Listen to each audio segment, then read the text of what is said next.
Ketika bicara tentang kemerdekaan Indonesia, ingatan kita langsung tertuju pada para pahlawan di medan perang. Namun, ada dimensi lain yang tak kalah penting yang jarang dibicarakan, yaitu perjuangan diplomasi di luar negeri. Setelah proklamasi 1945, Indonesia tak hanya berjuang mempertahankan kemerdekaannya di tanah air, tapi juga di panggung internasional, di mana diplomat-diplomat kita berjuang meyakinkan dunia untuk mendukung kemerdekaan Indonesia. Pada 17 Agustus 1945, Indonesia memproklamirkan kemerdekaannya. Namun, meskipun Indonesia telah memproklamirkan kemerdekaannya, pengakuan dari dunia internasional bukanlah hal yang mudah. Belanda masih mengklaim Indonesia sebagai koloninya, dan banyak negara-negara besar yang masih mendukung Belanda. Disinilah pentingnya perjuangan diplomasi. Para pemimpin kita menyadari bahwa tanpa pengakuan internasional, perjuangan fisik di tanah air bisa sia-sia. Maka, pertempuran melawan kolonialisme tidak hanya terjadi di medan perang, tetapi juga di meja diplomasi dunia.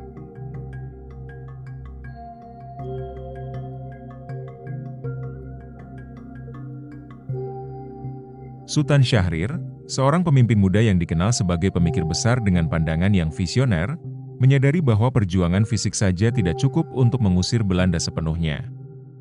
Dengan kecerdasannya, Syahrir mengambil langkah berani untuk pergi ke luar negeri, bertemu dengan pemimpin-pemimpin dunia, dan menjelaskan tentang Indonesia yang telah merdeka.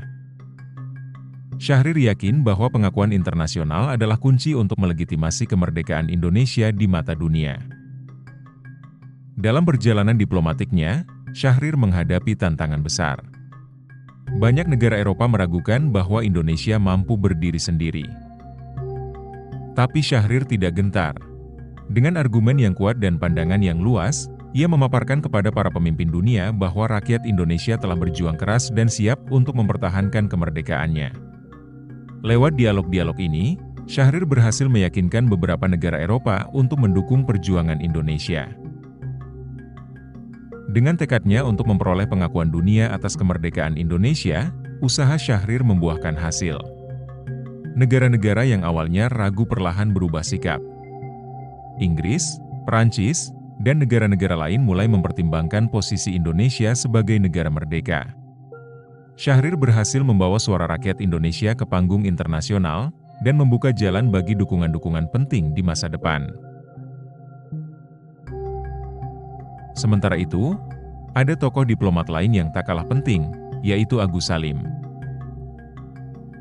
Berbeda dengan Syahrir yang serius, Agus Salim dikenal dengan gayanya yang karismatik, cerdas, dan penuh humor. Di forum-forum internasional, Agus Salim seringkali berdebat dengan diplomat Belanda tanpa rasa gentar, dan menggunakan humor dan kecerdasannya untuk menyampaikan pesan-pesan penting kepada dunia. Agus Salim percaya bahwa diplomasi adalah seni menggerakkan hati, bukan hanya sekedar mengandalkan logika. Ia seringkali menggunakan analogi dan sindiran untuk mempermalukan Belanda di hadapan dunia. Dengan permainan kata-kata yang tajam dan sikap yang tenang, Agus Salim berhasil menangkis argumen Belanda yang terus-menerus mengklaim Indonesia sebagai bagian dari wilayah koloninya. Dengan kecerdasannya, Agus Salim mampu membuat diplomat-diplomat asing terkagum-kagum. Gaya bicara yang lugas, namun penuh pemikiran mendalam, menciptakan simpati terhadap perjuangan Indonesia. Dukungan dari negara-negara baru pun mulai mengalir, terutama dari negara-negara di Timur Tengah dan Asia yang mengalami nasib serupa dalam perjuangan melawan kolonialisme. Berkat diplomasi yang gigih dari tokoh-tokoh seperti Syahrir dan Agus Salim, pengakuan dunia terhadap Indonesia perlahan tercapai. Perjanjian-perjanjian penting mulai dibuat, seperti Perjanjian Linggarjati pada 1947, yang mengakui wilayah Indonesia di Jawa, Sumatera, dan Madura. Lalu disusul oleh Perjanjian Renville, dan puncaknya pada tahun 1949 di Konferensi Meja Bundar, di mana Belanda akhirnya mengakui kedaulatan Indonesia secara penuh.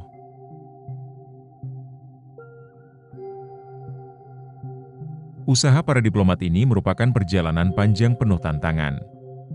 Mereka bukan hanya mempertaruhkan reputasi pribadi, tapi juga masa depan sebuah bangsa.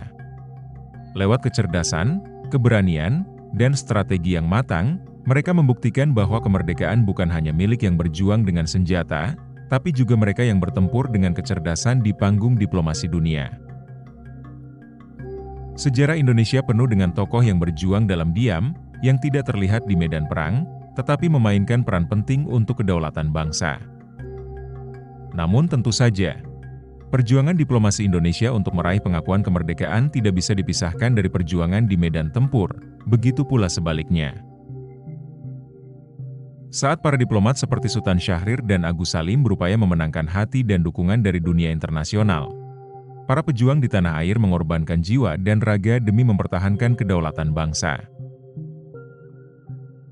Setiap kemenangan diplomasi memberikan tekanan pada Belanda untuk mengakui kedaulatan Indonesia, sementara setiap kemenangan di medan tempur memberi kekuatan pada suara para diplomat di forum-forum internasional. Kedua medan perjuangan ini saling mendukung, saling menguatkan, dan menjadi bagian tak terpisahkan dari perjalanan Indonesia meraih pengakuan sebagai negara merdeka yang berdaulat.